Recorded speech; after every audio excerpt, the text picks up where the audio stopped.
High কলজার টুকরা ভাই বোনেরা, কেমন আছেন আপনারা? আমি আজকে পান্তা ভাত খাবো, আপনাদের সাথে একটু শেয়ার করি।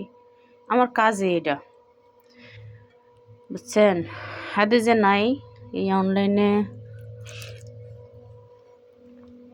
বের করা আর এভাবে খাওয়া দাওয়া দেখান না।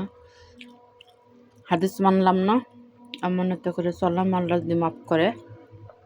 ভাই বোনেরা দোয়া করবেন। আর কি আর বলবো, বলার মতন ভাষা নেই।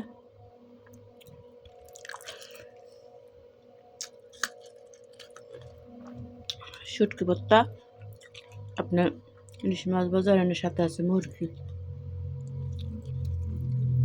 আমি প্রায় সময় আমার পান্তা ভাতটা পছন্দ, এই জন্য পান্তা ভাতটি খাই বেশি। বলতে পারেন যে কি নাই না, কষ্ট দুঃখের মাঝে মনে করেন খাওয়ান কি আর জোগাই না? অবশ্যই জোগাই।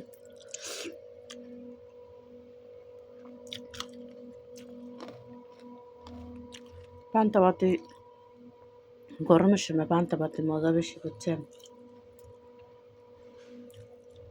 আর এই গরুর গোশ, মুরগির গোশ যে আগের দিনে রান্না রইলে বাইরের মজা আছে। ইলিশ মাছ। তো ভাই বোনেরা ভালো থাকবেন। আপনার সাথে কথা বললাম আর ভাত খাইলাম, খাওয়া শেষে নাই, এত বড় ভিডিও করা যায়। আল্লাহ হাফেজ, ভালো থাকবেন।